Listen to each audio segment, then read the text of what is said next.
ഒരിക്കൽ ഒരു ക്രിസ്തു ഭക്തൻ പ്രാർത്ഥനയിൽ മുഴുകിയിരുന്ന സമയത്ത് കർത്താവിനോട് ചോദിച്ചു, യേശുവേ, കാറ്റും കോളും നിറഞ്ഞ ഈ ജീവിത സാഗരത്തിൽ ഏതു പടകിൽ കയറിയാണ് ഞാൻ നിത്യതയുടെ മറുകരയിലെത്തേണ്ടത്? അപ്പോൾ യേശു പറഞ്ഞു, ക്രൂശാകുന്ന പടകിലെന്ന്. ക്രൂശിനെപ്പറ്റി പറഞ്ഞപ്പോൾ ഭക്തൻ്റെ ആ മുഖം വാടി. അല്പസമയത്തിന് ശേഷം താൻ വീണ്ടും ചോദിച്ചു, നാഥ, സ്വർഗത്തിലേക്ക് കയറി വരാൻ ഞാൻ ആഗ്രഹിക്കുന്നു. ഏത് കോവേണി പടികളിലൂടെയാണ് ഞാൻ സ്വർഗത്തിൽ കയറേണ്ടത്?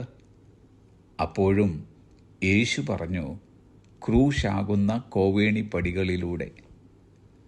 വീണ്ടും ക്രൂശിനെപ്പറ്റി കേട്ടപ്പോൾ ഭക്തന് ദുഃഖം തോന്നി. എങ്കിലും മനസ്സ് മടുക്കാതെ ഭക്തൻ വീണ്ടും ചോദിച്ചു, പറുദീസയിലേക്ക് കടന്നു വരുവാൻ ഞാൻ ആഗ്രഹിക്കുന്നു. ഏത് താക്കോലാണ് പറുദീസയുടെ വാതിൽ എനിക്ക് തുറന്നു തരിക? യേശു പറഞ്ഞു, ക്രൂശാകുന്ന താക്കോൽ. മൂന്നാമതും ക്രൂശിനെപ്പറ്റി കേട്ടപ്പോൾ ഭക്തൻ തന്നെ ദൈവകരങ്ങളിൽ സമർപ്പിച്ചു. തന്നോട് സംസാരിച്ച യേശു കർത്താവ് തന്നെയാണല്ലോ ക്രൂശിലൂടെ തൻ്റെ മഹത്വം വെളിപ്പെടുത്തിയതെന്നോർത്ത് ദൈവത്തിന് നന്ദി കരേറ്റി. ക്രൂശിനെപ്പറ്റി പ്രസംഗിക്കുവാൻ ഇന്ന് അധികം ആളുകളെ നാം കാണുന്നില്ല.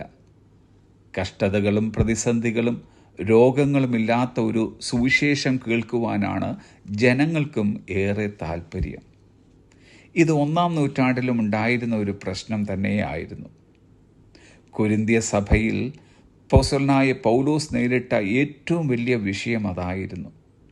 എന്നാൽ ജനങ്ങൾക്ക് ഇഷ്ടപ്പെട്ട വിഭവങ്ങൾ കൊടുത്തല്ല പൗലോസ് അവിടെ ശുശ്രൂഷ ചെയ്തത്.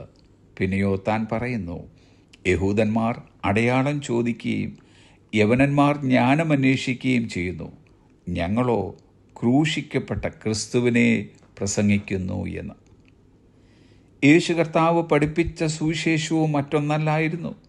കർത്താവ് പറഞ്ഞത്, ലോകത്തിൽ നിങ്ങൾക്ക് കഷ്ടമുണ്ട്, എങ്കിലും ധൈര്യപ്പെടുവീൻ, ഞാൻ ലോകത്തെ ജയിച്ചിരിക്കുന്നു. ഡിയർ ഫ്രണ്ട്സ്, നമുക്ക് എത്രമാത്രം ഭാരമുള്ള ക്രൂശ് ചുമക്കുവാൻ കഴിയുമെന്ന് ഈ യേശു കർത്താവിന് നന്നായി അറിയാം. കാരണം നമ്മുടെ നാഥനാം ക്രിസ്തു യേശു ഭാരമുള്ള ക്രൂശ് ചുമന്നവനാണ്. അങ്ങനെയെങ്കിൽ യേശുവിൽ വിശ്വസിച്ച നിമിത്തം നാം ഏതെങ്കിലും രീതിയിലുള്ള ക്രൂശ് ചുമക്കുന്നുവെങ്കിൽ ഒന്നോർക്കുക, നമ്മെ തനിയെ ക്രൂശ് ചുമക്കുവാൻ വിടുന്നവനല്ല ഈ യേശു കർത്താവ്.